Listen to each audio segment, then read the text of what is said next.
All right, this is a Gate 2 card. This is still part of your midterm grade, but this is Gate 2, so it's not due on Tuesday. There you go.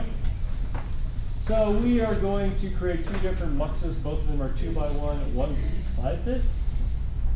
Oh yeah, 5-bit. So that whole 6-bit thing, that was a lie. I meant 5 bits. Sorry, guys.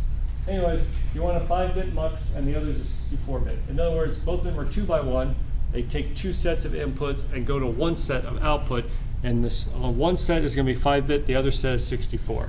So we should copy paste a lot, right? Sure. You got it. You can copy paste. You can look up in Verilog how to auto-generate it if you wish, or you can write a program, a script to copy paste those 64 bits for you. Whatever you want to do, it's up to you, but you're going to need to do it. So just get it done. These are both going to be necessary for your processor. So again, make sure you put them in like a single cycle processor directory. Just like last time, write some test cases. I don't need you to test all combinations. I don't even think that's actually possible in the 64-bit version.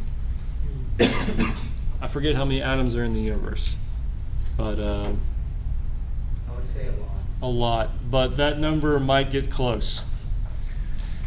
You know, if all the possible test cases is what I'm saying. Let's see. Yeah, and that's due sometime 2 points. That makes about sense because you really just copy pasta and then test a couple things. Not too bad. All right, 6x64 decoder. So what is this I'm talking about? Well, if you look down here, it's just this box. So you're going to have 6 lines coming in. That represents your opcode.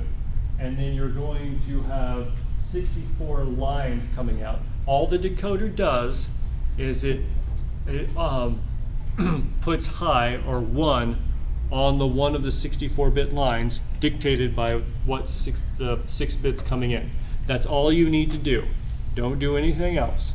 Don't try and do these control lines yet. That's going to be a separate module. Don't worry about it. Just do the decoder for this one. Now this one might get a little tricky for you. That's okay, because it is a little big, which is why I'm putting a couple more points on it, because it is a little more work. But it is going to be very, very helpful and useful for your processor.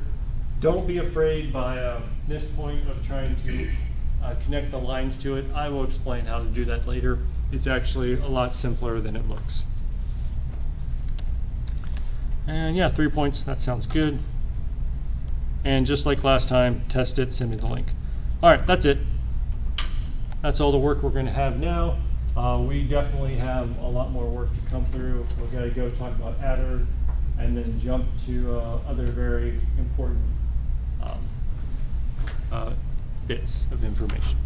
All right, guys, have a good weekend. I will try my best to get to grading everyone because, oh my goodness, there the flood has begun. And I will see you next week.